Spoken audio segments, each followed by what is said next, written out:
election earthquake within the Alliance ranks and early rumblings of discontent from Scottish Tories came a stinging attack this week on the SNP's election performance.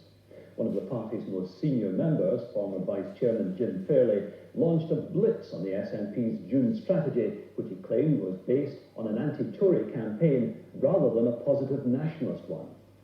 Mr Fairley, who came second in Perth and Kinross, reckons that their 3 gains in Scotland were achieved only because the party was the most credible anti-Tory alternative in those East Coast seats, while the seats lost to Labour, Dundee East and the Western Isles, were sacrifices on the altar of anti-Thatcherism.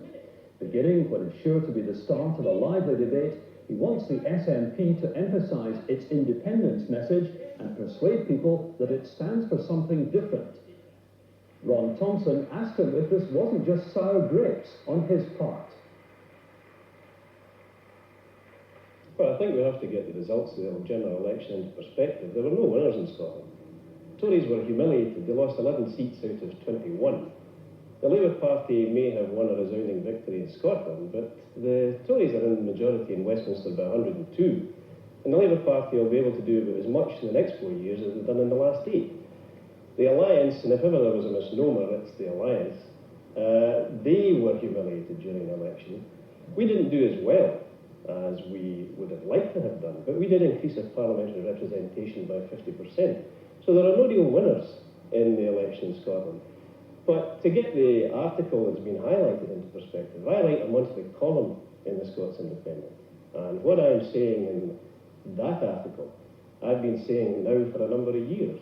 And really, I'm speaking to my own party when I say we've really got to get ourselves sorted out before the next election. And you've got to make independence at the forefront of this new policy. Well, I don't think it's a new policy, Ron. I think what we've got to do is get back to the idea that if we're going to be anything different from the run-of-the-mill British parties that are operating in Scotland, then we have to offer people in Scotland something an awful lot more positive than being power brokers in a hung parliament situation. Because there is an awful lot more to being independent and free and having the opportunity to use your own resources and make the best of your own country. And we didn't put that argument at this election. We ran an anti-Tory campaign. Now, in putting forward these views, you've been particularly frank and candid, and that possibly has earned you, I presume, a degree of unpopularity within the rank and file of the SNP. I've been making the same criticisms for some time. We adopted the convention as a policy at the Inverness Conference by only 7 votes. Now, I led the opposition to that.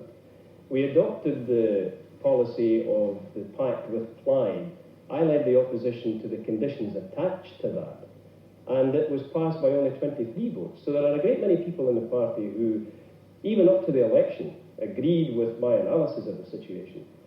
Now that we have gone through that election and failed to gain the rewards that we hoped that we would get, and certainly failed to gain the rewards that we deserve, there will be far more people in the party who will be quite prepared to listen a bit more attentively to the arguments.